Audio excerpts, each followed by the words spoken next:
Bueno, buenas tardes, profesor. Somos del equipo 4 y les vamos a presentar la construcción y modelación de nuestro generador eléctrico. ¿Es generador o es motor? Motor. Bueno, los miembros del equipo, su servidor Emiliano Barza, Arcadio, Oscar y Marcelo Lárez. Bueno, el objetivo es construir y modelar un prototipo de un motor eléctrico electromagnético a base de una espira, la cual será alimentada por una corriente eléctrica de una pila de 9 voltios, que además nos ayudará a generar el torque inicial. Con ayuda de imanes esperamos mantener girando dicha espira y con el voltaje. Los conceptos teóricos que vimos son los mostrados en pantalla. Vimos los fenómenos del magnetismo, la fuerza magnética, que nos dice que cuando una carga está en movimiento genera un campo eléctrico y un campo magnético, y el campo magnético genera una fuerza en las cargas que se encuentran dentro de su radio de acción, y esta fuerza se le conoce como fuerza electromagnética. La magnitud de la fuerza que es ejercida en la partícula es proporcional a la carga y a la velocidad de dicha partícula. También vimos acerca del torque sobre una espira, que nos dimos cuenta que con la intensidad era lo que nos iba a dar que el torque iniciara, y con el voltaje nos iba a permitir que se mantuviera girando con ayuda igual de los imanes. Descubrimos que hay dos tipos de fuentes de campos magnéticos, los naturales y los creados por el hombre. En nuestro proyecto utilizamos uno que es creado por el hombre, que es la inducción, que consiste en crear un sistema eléctrico que nos ayuda a crear un campo magnético. También vimos las leyes de Biot-Savart, Ampere, Faraday y Lenz. Las leyes de Biot-Savart y de Ampere nos ayudan a calcular el campo magnético. La ley de Biot-Savart es para un circuito que es abierto, que puede ser infinito, y la ley de Ampere para un circuito cerrado.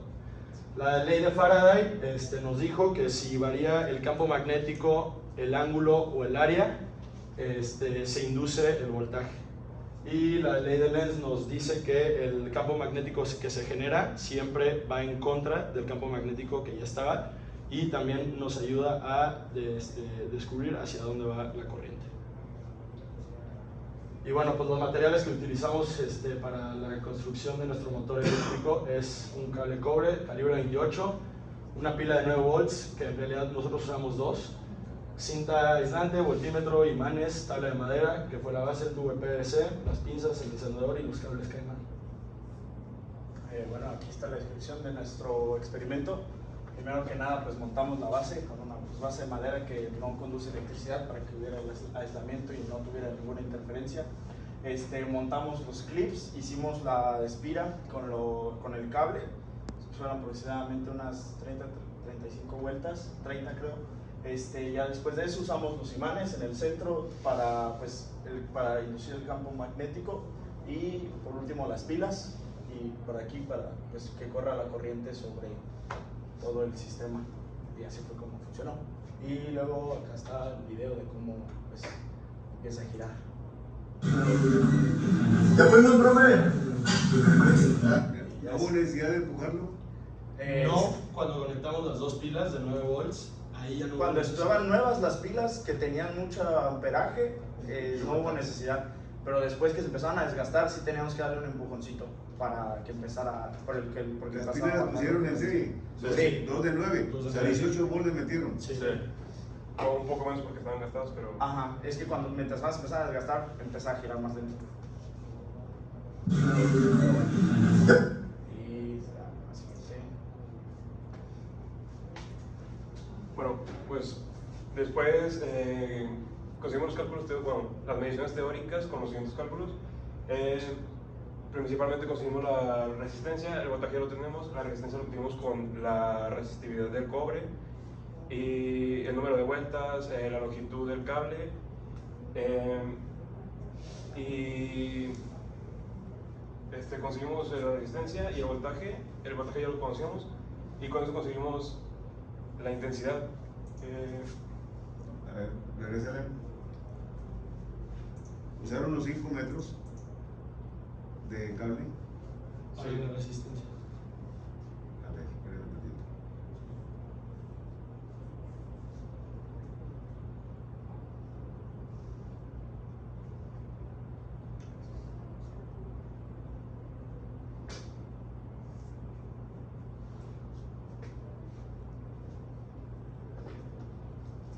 Pues según esto no usaron, son 3.3 metros.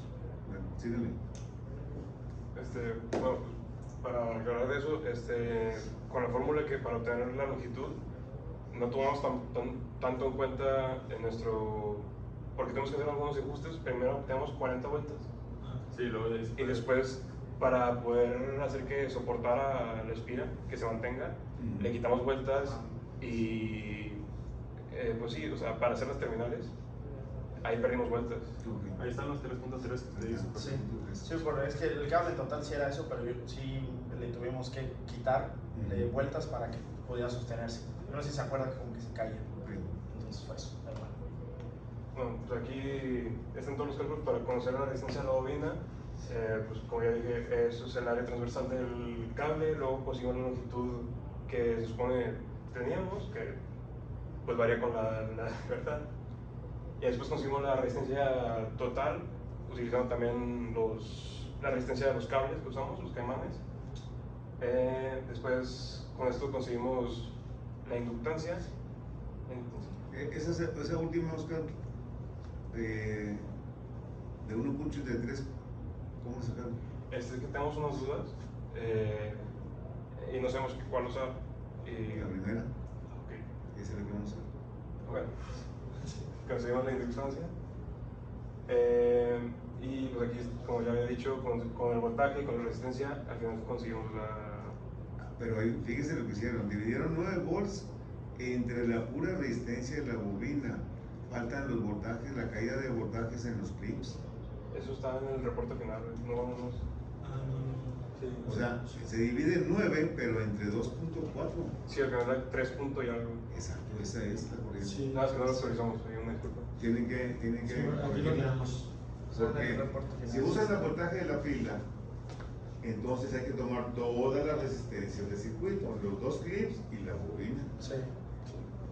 Y ahí con esa ecuación ustedes dan cuenta que están diciendo que la bobina tenía 9 volts entre la resistencia de la bobina y la corriente, y no, los 9 volts son de la Son de pila. la pila. Sí, no, aquí lo tenemos en el documento, pero Sí. Solo que no lo actualizamos. ¿Lo agregamos aquí a la presentación al final? ¿O con eso está bien lo que se le mostró? A ver, ¿cómo? O sea, con eso que se le mostró ya está bien o quiere que lo agreguemos No, aquí? en ese debe estar. Ah, ok. Sí, sí, sí, El sí, documento. sí estaba, pero se nos fue. Ok, dale, sale. Bueno, luego conseguimos las mediciones experimentales con un multímetro, que pues, como pueden ver, pues varía. ¿Ese voltaje dónde es? El de 4.2. Ese es de la bobina. Luego, inmediatamente cuando conectaron, ¿o cómo lo hicieron? Porque esa se hace así. No recuerdo. Es que si mal no recuerdo, creo que lo estábamos grabando, profe, y de ahí es cuando vimos como que el primer pico que usted menciona y luego de ahí se bajó un chorro. O sea, empezó 4.2. Sí, Dale para atrás. si mal no Americano. recuerdo. Ahí me recupera. 1.7. 1.7 y 1.7 son 3.4. A ver, el 1.7 es de los dos clips. La resistencia esa que está ahí. Los dos. Sí. ¿Ese 1.7 de dónde es? Sí, Esos caimanes. caimanes. Los dos. Ah, los caimanes. Sí. En los clips no calcularon la resistencia. No. Fíjate, ahí hubiera bajado la corriente. Ok. Ah, ok. Porque es los caimanes. Es que son 1, 2, 3, 4, 5 resistencias. Ahí va. Los dos clips, los dos caimanes y la Ahí no bobina. está esto, aquí está la batería. Caimán 1, clip 1, resistencia de la bobina, clip 2 y caimán 2. Esta, 2, 3, 4, 5. Ahí teníamos los tres nada más porque juntamos los dos caimanes. Sí. Ok.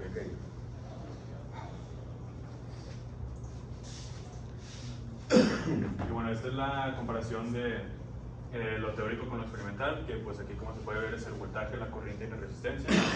Esto siendo lo práctico que medimos y pues lo teórico que sacamos. Corriente 374, sí. Acá en la teórica les faltó las dos resistencias y ahí baja. Sí. Bueno, Y bueno, esta es la simulación que hicimos en el L3. antes de eso, ¿dónde están las gráficas de voltaje y corriente del motorcito? Están después. Ajá. ¿Se la mostramos antes o...? No, me muestra primero la del motor. Ah, Ah, ok. Ahí está. Ahí está, mandado. Sí. ¿En la izquierda cuál es? La intensidad. Corriente. En la derecha tienen Voltaje. el rojo. ¿Cuál voltaje es el rojo? El inductor. ¿Y el azul? La resistencia. Aquí igual tenemos el MATLAB, por supuesto. Ok, perfecto, ahora sí. Bueno, ya ahorita que vimos lo que hicimos, o sea, el otro, esta es la simulación con los valores que pues nosotros como que tratamos de cambiar para que no fueran los mismos, y pues aquí podemos ver lo mismo, como el voltaje sube y baja, y aquí la corriente. Y luego también nos daba otra que teníamos, que esto era igual como el de MATLAB, que eran opuestos, que era como uno subía mientras el otro se descargaba. ¿Esa fuente de voltaje B1 es senoidal? Sí. No es de directa. Es que si no la pones directa, te marca como que, o sea, no te tienes que dar como el... Ajá, o sea, porque intenté ponerla directa y no me dejó. O sea, no me la graficaba. Entonces tuve que buscar la manera de ponerla así para que, pues sí, porque si no, no te grafica nada. Te da líneas rectas. Hubiera sido ideal que lo hubieran puesto de directa porque ya no son senoidal, es un... Sí. Y la otra así por abajo. Sí, o sea, sí lo intenté hacer, pero no me salía una línea. Ah, es que tienes que ajustar el eje X, el del tiempo. Más chiquito, lo más chiquito posible para que se vea la forma de onda, porque es muy rápido Sí, eso fue el problema. Profe, una pregunta. Todas estas correcciones que nos estaba diciendo las podemos cambiar Sí, y ya subimos la presentación. exacto. Okay. Profe, si mal no recuerdo, dentro de esta gráfica usted había mencionado que pues, lo que se debía notar aquí era más que nada el desfase, ¿no? De la corriente y la... Si ponen corriente alterna, lo que se busca es el desfasamiento. Que es Y como cuando, está aquí. y cuando ponen, ahí está, se ve el azul con el corriente Sí, directa.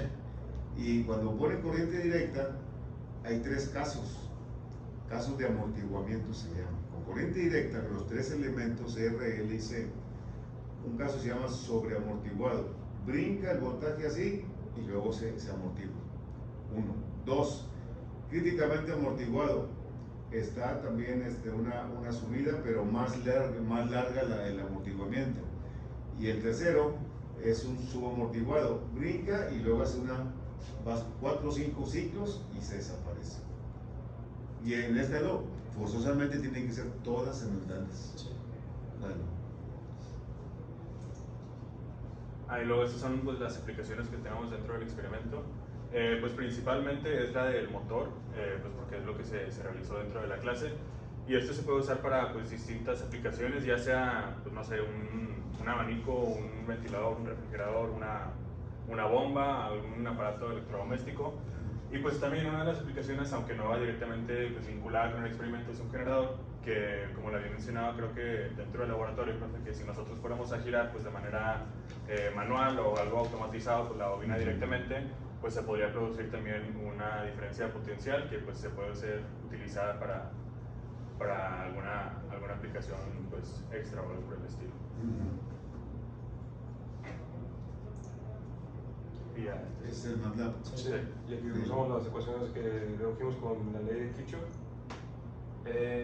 Y pues sí, cumplen nuestras expectativas de que se comporta la intensidad pues, como si fuera en un sistema RC, el voltaje, y el voltaje de la inductancia y el voltaje de la resistencia pues van en contra. Se cumplieron nuestras expectativas. Y ya las referencias y la conclusión pues era más que nada aquí hablada. Y pues más que nada lo que pudimos ver a través de este experimento es pues el poder aplicar lo que vimos anteriormente en clase pues ya dentro de la vida cotidiana o cómo se usa pues así en la vida real. Y pues por ejemplo dentro del generador nos dimos cuenta que pues ahí se aplica directamente la ley de Faraday, en el cual pues está alguna diferencia dentro del campo, área o ángulo. En este caso pues fue el ángulo dado que fue girando. Y pues así se usa muchas veces dentro de algunos aparatos electrodomésticos y cosas por el estilo. Y pues es más que nada eso, poder ver en práctica lo que vimos durante la clase y pues analizar y verlo pues ahí enfrente de nosotros. Yo tengo conotado a Emiliano, Marcelo, Oscar, tu apellido Riz, ¿verdad? Rosé Ríos. Rosé Ríos. ¿Por qué Rosé? R-O-S-S. R-O-S-S. E. Rose. Ah, es Rose. Rose Ríos. Sí, R-O-S-S. ¿Y tú? Arcadio. Arcadio. Arcadio, ¿verdad? Sí. ¿Cómo se apellida? Torres. Torres. Y yo soy Emiliano Garza, Sí. como como tres. Emiliano, Marcelo, Oscar y Alejandro. ¿Algo más? No, profe. Estamos. Varias preguntas. Esta para Emiliano. ¿Cómo aplico la ley de Gotzabat en el motociclo que diseñaron? Pues es para el campo eléctrico, pero pues en nuestro motor pues, es un sistema cerrado. Así que no sé si, según yo, la ley de Gotzabat es para un sistema abierto. Pero dijiste campo eléctrico. ¿Se aplica en campos eléctricos Sí. o en campos magnéticos? Perdón, en campo magnético. No, campo eléctrico.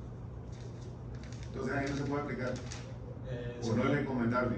Según yo, no es recomendable. Bueno, O sea, utilizaríamos la de Perú. ok. Ahí va Marcelo. ¿Cómo aplicarías la ley de Faraday en el motociclo? Pues la ley de Faraday se estipula que se puede calcular, bueno, que se va a producir una diferencia potencial cuando hay un movimiento de un alambre conductor en la presencia de un campo electromagnético. Entonces, pues en este caso, o bueno, lo que se podía mover dentro de la ley de Faraday era el campo, el área o el ángulo. Entonces, pues dentro de nuestro motor, dado que es una espira, pues va generándose aquí, o sea, dentro de que va girando, el ángulo va cambiando porque el área y los imanes no cambian. Entonces el ángulo, por eso es que se hace la gráfica senoidal, porque mientras que está así en paralelo el ángulo cero, entonces ahí es cuando no se induce corriente, y luego cuando está acá puede ser positivo o negativo, y luego cero, y así se va haciendo la gráfica. A ver, Oscar, ¿y qué crees?